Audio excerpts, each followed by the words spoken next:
on ne finira pas de voir des choses étranges dans cette Coupe du Monde-là. Vous savez, on avait tous pensé que la Coupe du Monde allait être donnée au Portugal de Cristiano Ronaldo parce qu'on avait des preuves de ça et il y avait des indices que la Coupe allait être donnée à Cristiano et son équipe.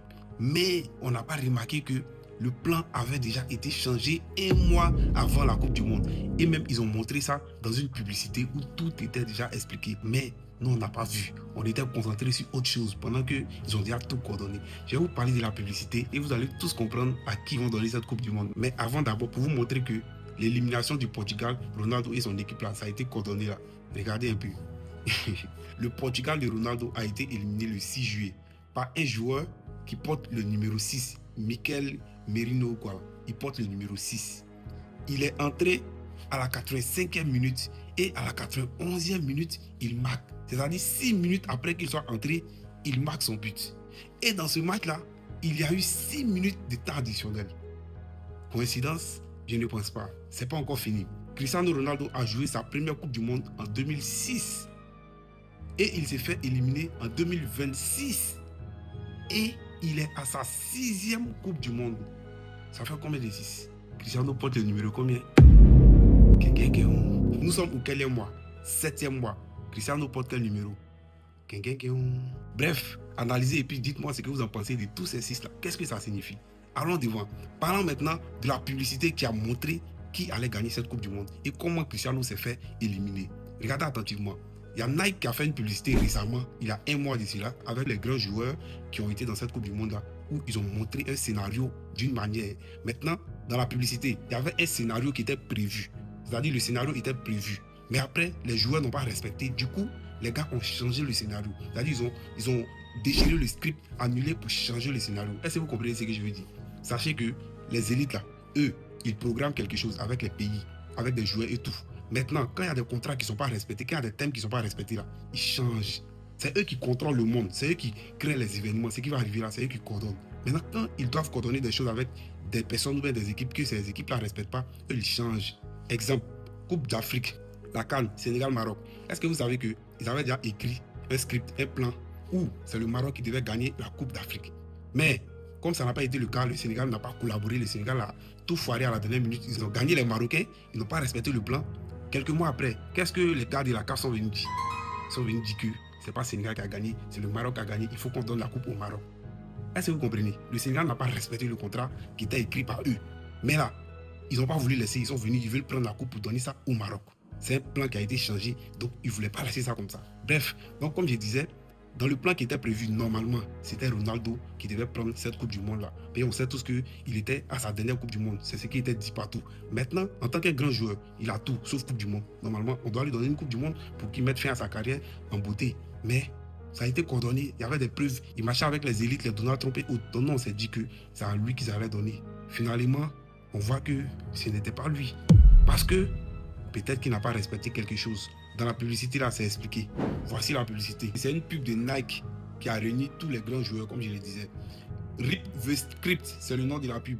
Ça veut dire déchirer le script, changer le script, changer le programme, changer le plan. C'est ce que ça veut dire. Je vous explique d'abord au début. Il y avait Mbappé qui a pris un ballon, qui a tiré pour marquer d'un poteau. Et le réalisateur vient dire non, c'est pas comme ça, tu dois faire, tu ne respectes rien, tout. Que tous les joueurs qui sont là, eux ne respectent rien. Pourquoi vous ne respectez pas?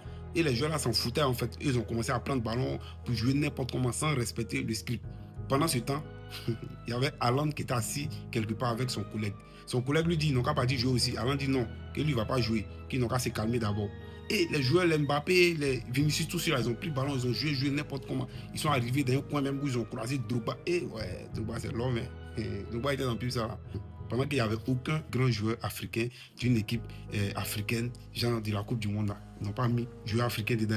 Tout ça là, c'était pour dire quoi? Et ils savaient déjà qui étaient les favoris, qui étaient les grosses équipes. Donc ils ont boué tous les pros africains là, ils sont pas. Bref, c'est qu'ils ont joué, ils ont mélangé. Quand arrivé à un niveau, ils sont tombés sur des gens en veste noire qui étaient en train de discuter avec Ronaldo et Kobe Bryant.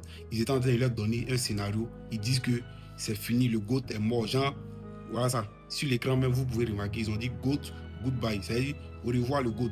Ce qui veut dire au revoir Ronaldo, au revoir Kobe Bryant. Eux disent non, ils ne veulent pas. Kobe dit il ne veut pas, Ronaldo dit il ne veut pas. Genre, ils n'acceptent pas le scénario qu'ils ont écrit pour eux là. Donc, ce qui veut dire Ronaldo, Portugal, goodbye. Et en même temps, Ronaldo s'est rébellé, il est sorti de la salle, il allait jouer avec les autres joueurs là. Maintenant, arrivé un moment, il y a une maison qui devait exploser. Ronaldo est parti là-bas pour récupérer le ballon. La maison s'est explosée. Tout le monde dit, oh, il est mort. C'est là maintenant, on pense que Cristiano est fini. C'est fini, il ne va plus jouer de Coupe du Monde. C'est sa fin qui est là. Et en même temps, il sort du feu pour se montrer qu'il est là encore. Ça veut dire quoi? C'est un message pour dire qu'il n'est pas encore mort. Il va venir à la Coupe du Monde prochaine. Voilà, essayez de vous capter. Maintenant, les joueurs qui ont pris le ballon en train de courir, jouer, les Vinicius, les Mbappé et autres, là, ils ont joué, mélangé le script, mélangé le programme que les réalisateurs l'ont prévu. Et à un moment, ils sont revenus sur le terrain de la publicité. Et là, les réalisateurs ont dit, on n'a qu'à faire avec. Et vous voyez, ils ont dit, on n'a qu'à faire avec, vu qu'ils ont déjà commencé à mélanger, on n'a qu'à faire avec. Et quand ils ont dit, on n'a qu'à faire avec, il y a le ballon qui a été lancé en l'air. Du coup, Haaland, qui était assis quelque part, dès le départ, voulait se mélanger aux autres joueurs, mais a réussi à se retenir là. Lorsque le ballon a été lancé en l'air, il est sorti de nulle part. Il est venu, il a mis boum. C'est-à-dire que lui, il a respecté le programme. Il n'a pas mélangé comme ses autres frères. Il est venu à la dernière minute, il a pu tirer le ballon. Et remarquez, quand il tire le ballon là, ça ne vous rappelle pas quelque chose?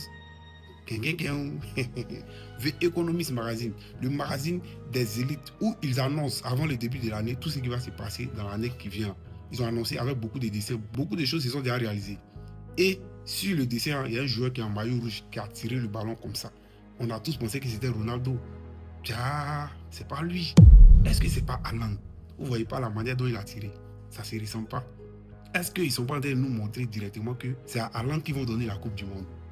Question, je ne sais pas. Mais on observe, si ça a été le cas, que la Coupe du Monde a été donnée à Haaland, ça nous fait comprendre directement que c'était prévu pour Ronaldo, mais ça a été changé pour donner à Haaland. Et ils nous ont montré ça dans cette publicité-là.